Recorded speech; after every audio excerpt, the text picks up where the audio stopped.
너가 오해한 거 아니야? 내가 보기엔 좋은 사람 같던데?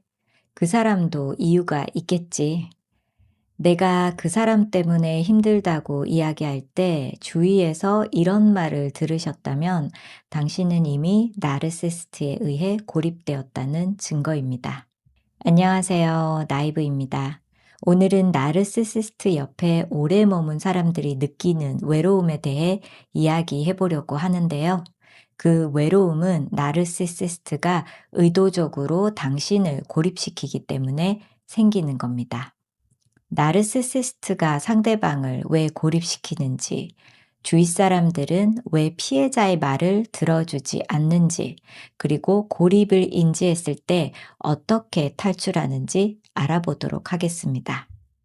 나르시시스트는 피해자를 마음대로 조종하기 위해 수단과 방법을 가리지 않습니다. 그들이 타겟을 정했다면 가장 먼저 하는 일은 마음을 얻는 일이죠. 상대방이 원하는 모습으로 가면을 쓰고 거절할 수 없을 정도로 사랑과 호의를 베풉니다. 금전적인 것뿐만 아니라 본인의 시간과 노력도 아끼지 않는 모습을 보여주는데 누가 거절을 할 수 있을까요? 그런 대접을 받은 상대방은 세상에 이런 사람이 나한테 오다니 나는 정말 행운아야 라고 생각하게 되는데요. 문제는 그 생각이 드는 순간 그 사람은 나를 특별하게 만들어주는 존재라는 인식이 성립이 됩니다. 만난 지 얼마 되지 않았는데도 큰 사랑을 보여주는 러브바밍은 성공 확률이 높을 수밖에 없는 것이 사람은 누구나 특별한 대접을 받고 사랑받고 싶은 욕구가 있기 때문이죠. 나르들은 일단 상대방이 넘어왔다 싶으면 그 다음은 상대방을 고립시키는 단계에 들어갑니다. 너를 생각해서 해주는 말이야. 나는 너가 상처받을까봐 걱정돼서 그래. 너가 너무 사람을 잘 믿으니까와 같은 말로 생각해주는 척하며 주위 사람들에 대한 불신을 심어주기 시작합니다. 물론 한두 번으로는 바로 불신이 생기지 않기 때문에 나르들은 아주 집요하고 끈질기게 같은 말을 반복하죠. 계속 듣다 보면 상대방은 나르의 말이 맞는 것 같고 다른 사람들은 믿을 수 없게 됩니다. 여기서부터는 단순히 나르와 상대방의 관계가 아닌 나르와 피해자의 관계가 되는 거죠. 조금씩 본인도 모르게 나르를 의지하게 되는데요. 피해자가 본인에게 어느 정도 넘어왔다 싶으면 그때부터 러브바밍을 끝내고 차가운 모습을 보입니다. 갑자기 연락을 잘 안 한다거나 거짓말을 한 것을 들키고 금전적으로 손해를 끼치기도 하죠. 처음에 피해자는 그 모든 것들을 이해하고 받아줍니다. 왜냐면 나에게 러브바밍을 했던 그 사람의 모습이 돌아오길 기대하기 때문이죠. 내가 이해해주면 예전처럼 나를 사랑해 줄 거야. 내가 이번에 용서하면 나를 특별하게 생각할 거야. 내가 이 돈을 주면 나에게 고마워할 거야. 라는 생각을 하면서요. 잠깐 가면을 썼다가 벗었다는 생각은 전혀 하지 못하고 현재의 모습이 그의 진짜 모습인지도 모른 채 말이죠. 아무리 기다려주고 희생해주고 용서해 주어도 나르는 예전으로 절대 돌아가지 않습니다. 결국 피해자는 본인의 답답함과 초조함을 주위에 호소하게 되는데요. 그 사람 예전과 달라졌어. 내가 알던 사람이 아닌 것 같아. 나한테 한 말과 다른 사람한테 한 말이 달라 라고 합니다. 그때 피해자를 나락으로 보내는 건 나르가 아니고요. 바로 그 주위에 있는 사람들이에요. 하소연을 해도 전혀 피해자의 말을 들어주지 않거든요. 너가 오해한 거 아니야? 내가 보기엔 좋은 사람 같던데? 그 사람도 이유가 있겠지라며 오히려 피해자를 예민한 사람, 욕심 많은 사람, 다른 사람을 이해해주지 못하는 사람 취급을 합니다. 혹시 나르 때문에 힘들어서 주위에 이런 이야기를 했는데 듣는 사람이 이런 반응을 보였다면 이미 당신은 고립된 상태입니다. 그럼 주위 사람들은 왜 피해자의 말을 믿어주지 않을까요? 그 이유는 이미 나르가 주위에 좋은 사람 이미지를 깊이 심어 놓았기 때문입니다. 저도 이런 경험이 무수히 많은데요. 제가 남편이 육아에 동참하지 않고 나를 도와주지 않는 것이 너무 힘들다고 하소연했을 때입니다. 주위에서 제가 들었던 말들은 너가 남편을 너무 풀어줘서 그래. 처음부터 잘 잡았어야지.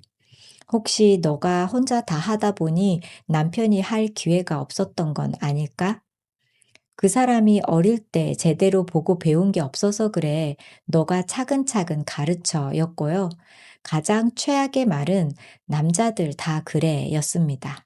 물론 주위 사람들이 나쁘거나 나를 사랑하지 않아서 그런 건 아니고요. 정상인이다 보니 상식선에서 이해하고 행동하기 때문이고 힘들어하는 나를 도와주고 싶어서 원인을 찾아보라고 조언을 한 것이죠. 하지만 그 상식적이고 평범한 조언이 결국 피해자의 입을 닫게 만드는 주요 원인이 됩니다. 아무리 주위에 나의 답답함을 알리려 해도 오히려 나에게서 문제점을 찾아보라는 식의 시선을 받게 되면 피해자는 아예 입을 닫게 돼요. 더 이상 상처받기도 싫고 얘기해봤자 소용없다고 포기를 하죠. 나르가 파놓은 고립이라는 함정에 피해자 스스로 땅을 파고 들어가는 단계입니다. 그때의 피해자의 심리는 꼭 모래늪에 빠져 허우적대다가 어느 순간 탈출하지 못한다는 걸 인지하고 모든 것을 내려놓는 것과 같아요. 호소하던 입을 닫고 나에게 상처를 줬던 주변 사람들을 멀리하고 스스로를 자책합니다. 결국 내 잘못이구나. 나 혼자 오해한 것이었구나. 나는 왜 이렇게 복이 없을까라며 자존감이 완전 바닥을 찍죠. 이 순간이 바로 나르가 기다린 순간입니다. 본인이 마음대로 해도 그 누구도 피해자의 말을 들어주지 않고 대놓고 피해자를 조정할 수 있으니까요. 그리고 밖에서는 그 사람이 예민하고 까칠해도 나는 그 사람을 지켜주고 싶다고 하면서 좋은 사람 이미지와 동정심까지 얻습니다. 정말 악랄하죠? 하지만 포기하기엔 이릅니다. 나르에 의해 고립 상태에 되었을 때 빠져나올 수 있는 방법 3가지를 알려드리겠습니다. 첫 번째, 전문가를 찾아서 도움을 받으세요. 심리 상담사도 좋고 나르시시스트 전문가도 좋습니다. 내가 문제가 아니라 나르가 잘못된 것이라는 걸 정확하게 인지하게 되면 스스로 땅을 파고 들어가는 일은 없을 거예요. 거기에 정확한 진단과 치료가 이루어지면 더 좋겠죠. 두 번째, 나르시시스트 관련 공부를 하세요. 제가 나르 남편 옆에서 아이들을 지키면서 버틸 수 있었던 힘, 그리고 결국 벗어나게 된 힘은 바로 공부였습니다. 인터넷에 돌아다니는 자료들, 도서관에서 빌린 책들로 정말 몇 년을 파고 또 팠어요. 나르는 한두 번 또는 하루 이틀 본다고 절대 알 수 있는 영역이 아닙니다. 나르를 공부하는 것은 정말 큰 힘이 될 거예요. 세 번째, 동지를 찾으세요. 나와 같은 경험을 하는 사람들이 세상에 존재한다는 것만으로도 나에게 위로가 되고 힘이 됩니다. 저도 가정을 지키겠다고 전 남편 옆에서 버티고 있을 때 많이 무너졌었는데요.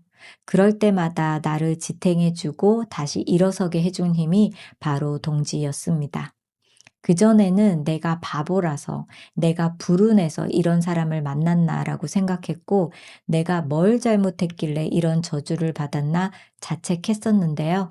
나만 이런 경험하는 게 아니구나. 세상에는 나처럼 나르시시스트에 의해 고통받는 사람들이 많구나를 알게 되면서 스스로 자책하는 것을 멈추게 되었습니다. 오늘은 나르시시스트에 의한 고립과 그 탈출에 대해 이야기를 해 보았는데요. 결국 그들을 멀리하고 나 스스로를 사랑하는 것이 가장 중요한 것 같아요.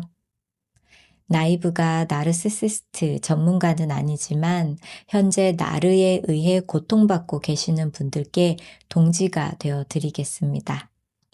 당신이 나르시스트에 의해 힘들고 아픈 것은 당신 잘못이 아니고 당신은 혼자가 아닙니다.